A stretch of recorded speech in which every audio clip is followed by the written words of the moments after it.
How do you feel about the black community receiving reparations? I'm against that. Yeah. Okay. Well, why so? Well, first of all, what is the black community? So, for example, do you mean like recent immigrants from Haiti or Nigeria? I do not. No. Okay, for sure. So you're meaning like ancestral descendants of slaves. Correct. That could be proven with documentation. Absolutely. Right? Okay. So to be consistent, do you believe that other groups that have been mistreated in America should also receive reparations? What are those other groups? Well, they're not necessarily by America, but let's just take one. Jewish Americans, right? Okay. They almost got eliminated in the Holocaust. Should they receive reparations? Not from us. Okay, not from us. Not from the United States, that is. Okay. So here's my view, and I want to hear yours, Okay. which is that I did not own slaves, and you were not a slave. Correct. Right, so we are individuals, and therefore we cannot be held accountable or should receive something from something that didn't happen to us or something we did not do. That is a basic law of justice, that I can't be held accountable for something that somebody looked like me did, and you should not benefit from something that somebody you were related to. Now, you'll probably say systemic racism and how that passed down through generations. Happy to address that. The problem with reparations, though, is basically what you're saying is, I'm going to take money from Charlie Kirk for something he didn't do and give it to a group of something, to somebody of something they also didn't do. For what reason? How is that just? The white college students in the room cheer as Charlie Kirk says, should black people receive reparation? I think they ought to. Black folks must be paid for by me, a white man. Why? He turned 400 years of black wealth that had been plundered into white victimization in that instant. The task team in California suggested $5 million for each eligible black resident. Payment for verified harm, not charity. Kirk's reaction was one of outrage. Politics has nothing to do with this. This is the story of a guy who founded an empire on white grievances because he was so afraid that black Americans would not receive what they were due. Today, we discover Charlie Kirk's reasons for opposing reparations and the economic underpinnings of white supremacist ideology in the United States. Kirk lies, but the numbers don't. Greetings from amazing people, the channel. We're going to reveal today why Charlie Kirk and his supporters are so afraid of reparations, or that they would stop at nothing to prevent them. I'm your host. They certainly don't want this conversation to reach you, so hit the like button, subscribe, and share this with everybody who needs to understand this economic warfare. The figures are astounding. According to California's Reparations Task Committee, each eligible black resident might get up to $5 million in compensation, not as charity or welfare for verified harm, property ownership theft caused by redlining, decades of employment discrimination, and exclusion from GI Bill benefits. Charlie Kirk, however, saw something very different when he heard those numbers. An opportunity, a means of converting black justice into white grievance, a chance to turn white worry into political gold. Take a listen to Kamala Harris's remarks regarding reparations interview. Do you support reparations for black people? Well, listen, again, we had over 200 years of slavery. We had Jim Crow for almost a century. We had legalized discrimination and segregation, and now we have segregation and discrimination that is not legal but still exists and is a barrier to progress. We have disparities around housing. We have disparities around education. We have disparities around income. And we have to recognize that everybody did not start out on an equal footing in this country. And in particular, black people have not. And so we have got to recognize that and do something about that and give folks a lift up. That's why, for example, I'm proposing the LIFT Act. Give people who are making $100,000 or less as a family a tax credit, which will benefit and uplift 60% of black families who are in poverty. So by default, it affects black families, but there's not a particular policy for African Americans that you use for. But no, if you look at the reality of who will benefit from certain policies, when you take into account that they're not starting at the same place and they're not starting on equal footing, it will directly benefit Black children, Black families, Black homeowners, because the disparities are so significant. So if we focus on the specific issues that have resulted in the greatest disparities, and we understand that that's part of why we're doing it. Listen, the reality also is this: any policy that will benefit Black people will benefit all of society. Let's be clear about that. Let's really be clear about that. So I'm not going to sit here and say I'm going to do something that's only going to benefit Black people. No, because whatever benefits that Black family will benefit that community and society as a whole and the country. Right? Compare Kirk's response to Kamala Harris's remarks now. History is not gaslighted by Kamala. She gives it a name. According to her, reparations are America's way of acknowledging what it has done to Black families. She notes that the U.S. government provided compensation to all other groups, including the relatives of 9/11 victims, Japanese Americans detained during World War II, and Jewish Holocaust survivors. Why then? Is this the only gang that used blood and chains to build this nation? She asks. The group was told to move on all the time. You can sense the weight of truth when Kamala talks. You only hear the sound of terror when Charlie Kirk talks. He reacted instantly and viciously. He didn't discuss the historical data. He left the economic calculations out. He immediately targeted his white audience's emotions. Why must I cover the cost of something I didn't do? Became his catchphrase, as though Jim Crow laws and slavery were things of the past with no bearing on the present. As though the disparity in income between white and Black families had materialized out of thin air, as if government-sponsored repairs weren't necessary after centuries of government-sponsored plunder.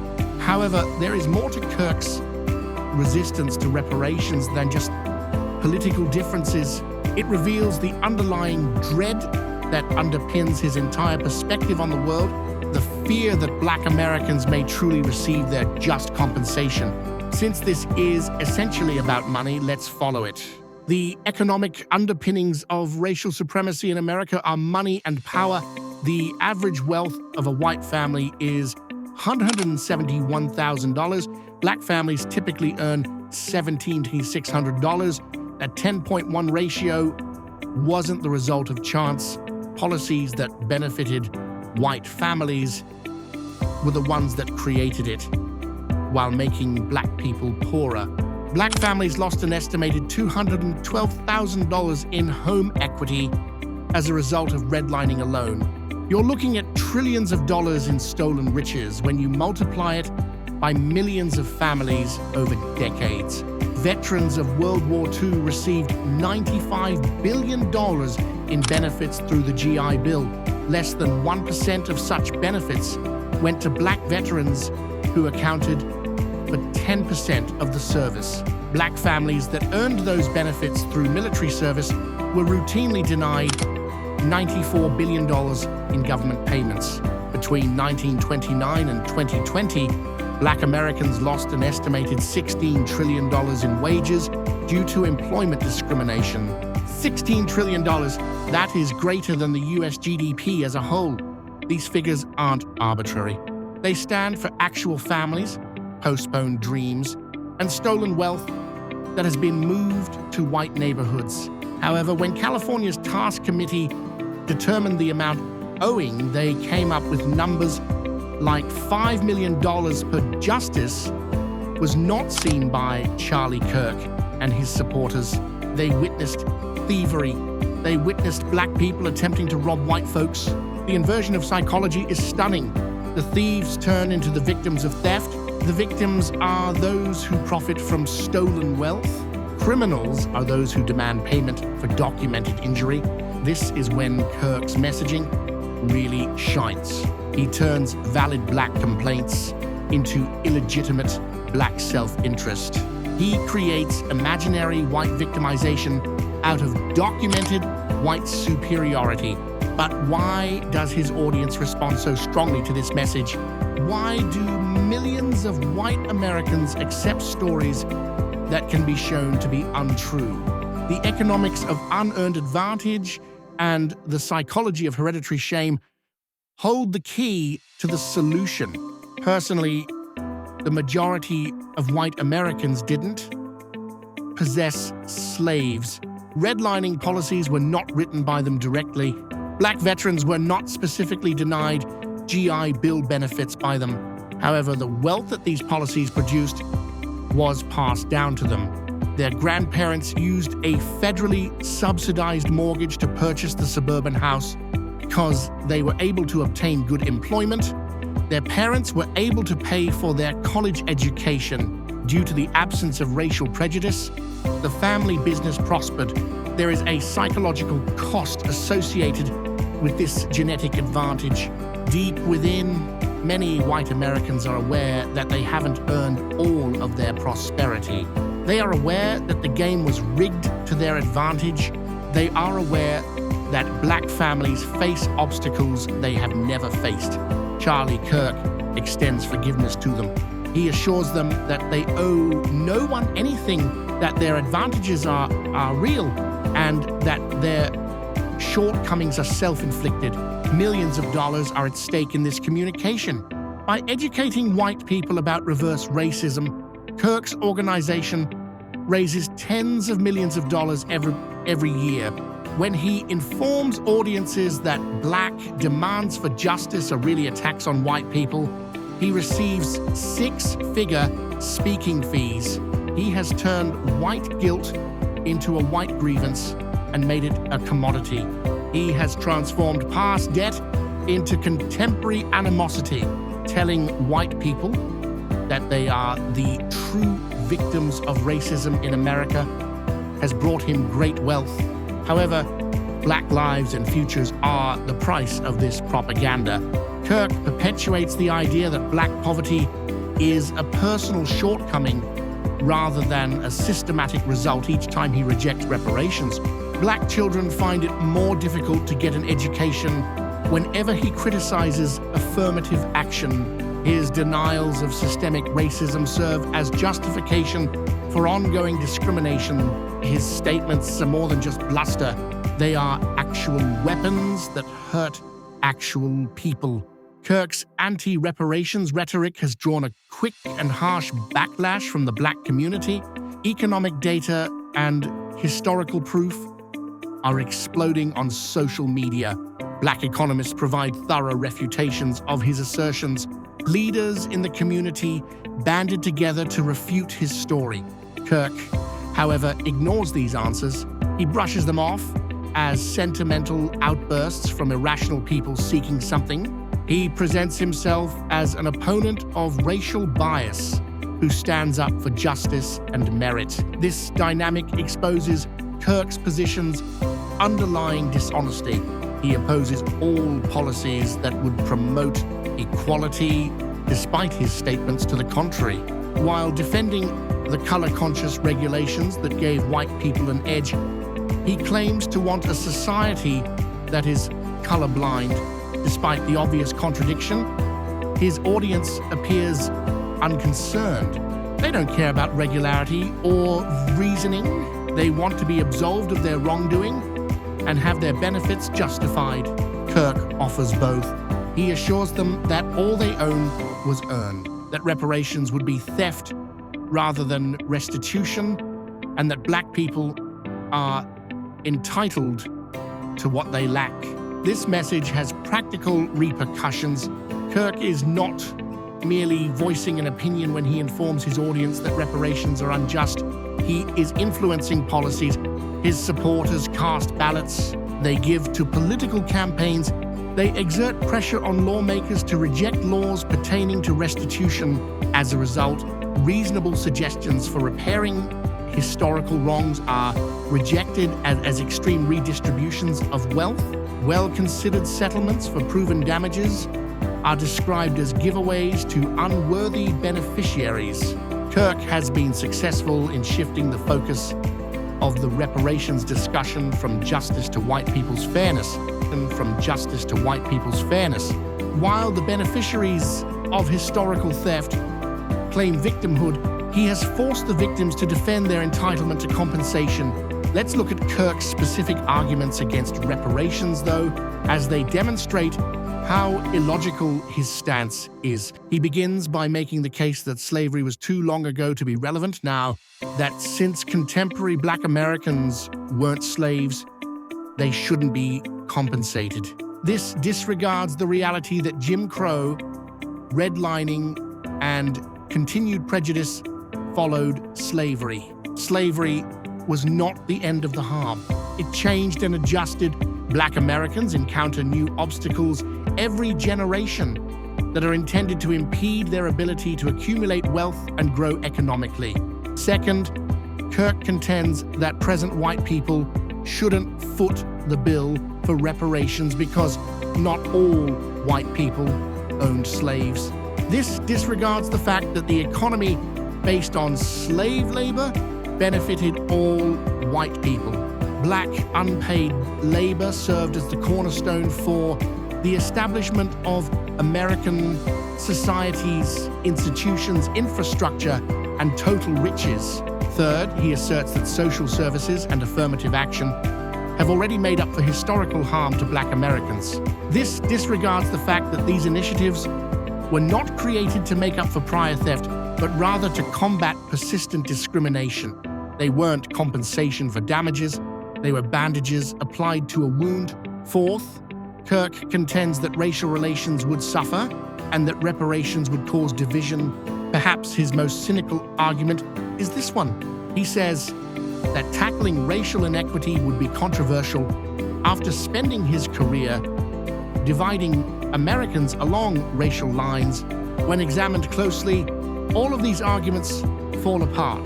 Kirk, meanwhile, doesn't care about criticism. He wants to give his audience talking points that appear plausible at first glance, but fall apart when examined closely. All of Kirk's racist rhetoric follows the same pattern. He simplifies difficult historical and economic topics into stories that support his audience's biases and defend their advantages. However, Kirk's anti-reparations rhetoric is far more pernicious. He is not only against making amends for past wrongs, it's that he disputes that the injury even happened. According to Kirk, slavery wasn't all that horrible in American history. Jim Crow was overblown. Redlining was a small annoyance. Discrimination in the workplace was uncommon and isolated. Systemic impediments are not the cause of the income disparity between white and Black households. Rather, cultural disparities are. His argument against reparations heavily relies on this historical revisionism. Compensation is not required if the harm was not so serious. White people have no need to address Black disadvantage if it is self-inflicted. However, discarding mounds of evidence is necessary for this revisionism. Official records outlining discriminatory practices, economic analyses calculating the effects of such practices, and first-hand accounts from millions of Black Americans who have personally experienced discrimination. All of this evidence is rejected by Kirk as being skewed or overstated. Black Americans, he says, are playing the victim to get money. He implies that economists and historians are conspiring to instill shame in white people. The core of Kirk's worldview is this conspiracy theory, since admitting the existence of institutional racism would jeopardize his entire political agenda. He is unable to do so. His assertions regarding white victimhood and Black cultural pathology fall apart if racism is genuine and persistent. Thus, he creates a different reality in which white people are the actual targets of discrimination. Racism is largely fictitious, and Black accusations are largely unfounded. His audience finds solace in this alternate reality, but Black Americans find it tragic. When addressing persistent discrimination, becomes more difficult when powerful individuals dispute the truth of their experiences. Seeking reparation is impossible when historical harm is downplayed or disregarded. Kirk's message goes beyond his opposition to reparations. It gives the impression that reparations are needless and illegitimate. It turns a sensible policy suggestion into an irrational demand for advantages that cannot be earned. It has a significant psychological influence on Black Americans. Imagine the history of suffering in your family being written off as a myth. Imagine the documented experiences of your group being labeled as false. Imagine your justifiable calls for justice being misrepresented as avarice. Black Americans experience this every day as a result of Kirk's messaging. A whole community is misled about their personal experiences.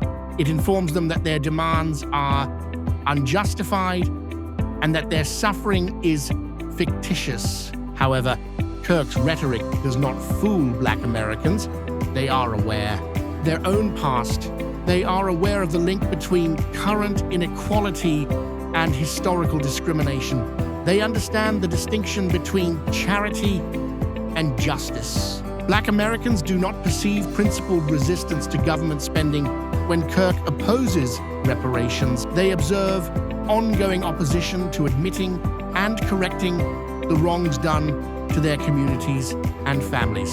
They witness someone who stands to gain from the status quo, battling to keep it in place.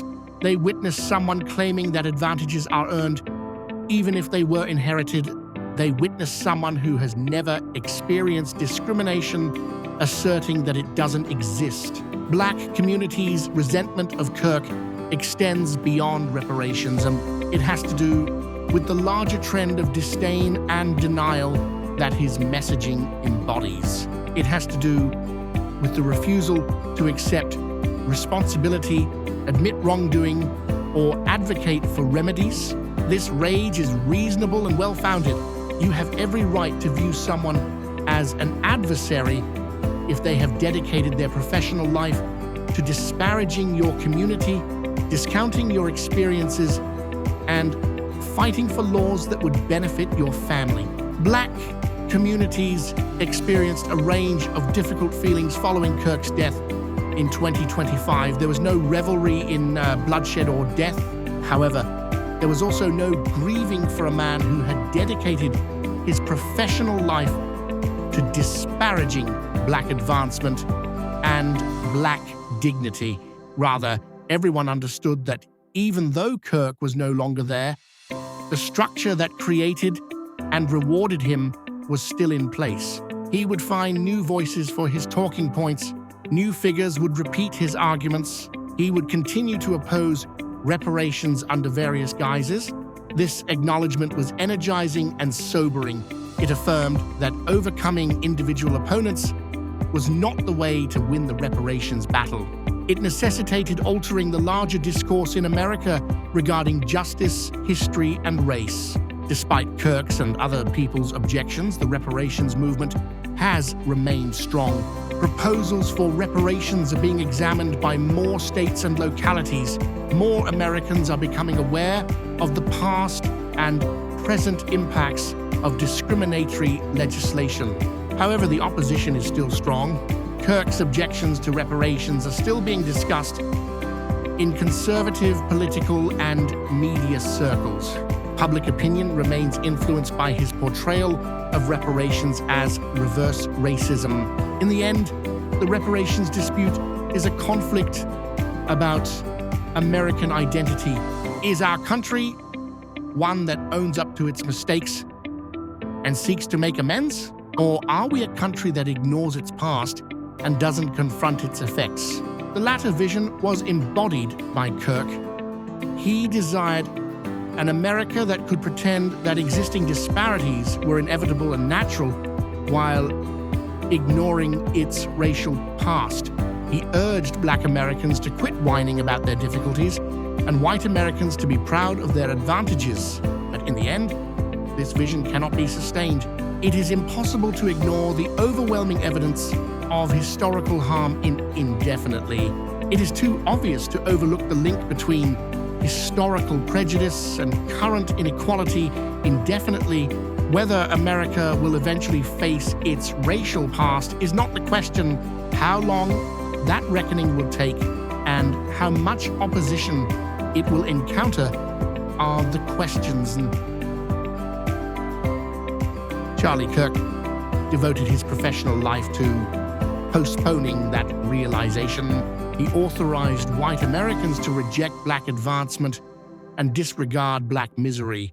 He transformed justifiable calls for justice into unlawful pleas for favors. However, he was powerless to halt the course of events. He was unable to remove the discriminatory evidence. The voices calling for justice were too loud for him to silence.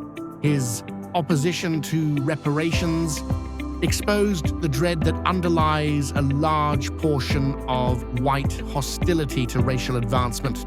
The worry that admitting wrongdoing entails taking accountability. The worry that tackling inequality will require sacrificing benefits. The worry that white Americans will suffer if black Americans receive justice. Though ultimately misplaced, these anxieties are natural. The game of justice is not a zero-sum one. Punishing innocent individuals is not necessary to repair historical harm. Reparations have nothing to do with blame or guilt. They deal with restoration and repair. Kirk, however, never let his audience know this, and he kept them mired in a competitive and scarce mentality. He explained to them that black justice meant white injustice, black advancement meant white decline, and black wins meant white losses. Kirk benefited financially from this rhetoric, but America suffered greatly. It hindered the candid discussion of history and race that might result in real recovery and advancement. The restitution dispute is still ongoing. Kirk's objections to them still stand.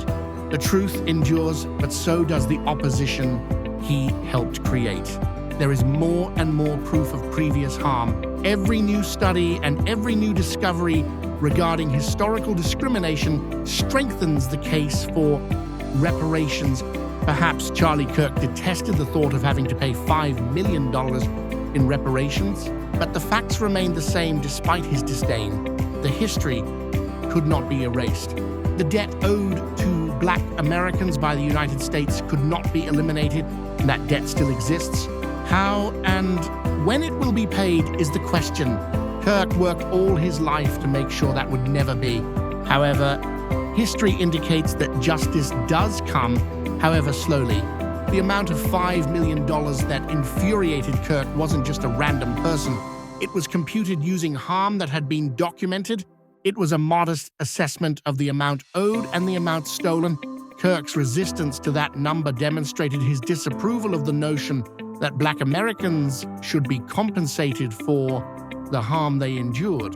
In reality, his distaste for reparations sprang from his distaste for the notion that African Americans have rightful claims to American resources and riches. However, Kirk may or may not have acknowledged those accusations. Whether he acknowledged it or not, the harm was genuine. Whether he intended to pay it or not, the debt is due. Charlie Kirk's support of inequity and opposition to justice will define his legacy. He will be remembered for fighting to maintain an unfair status quo and obstructing development. He will be remembered, however, as a failure in the end. Despite his objections, the reparations campaign persisted. His opposition was overshadowed by the call for justice.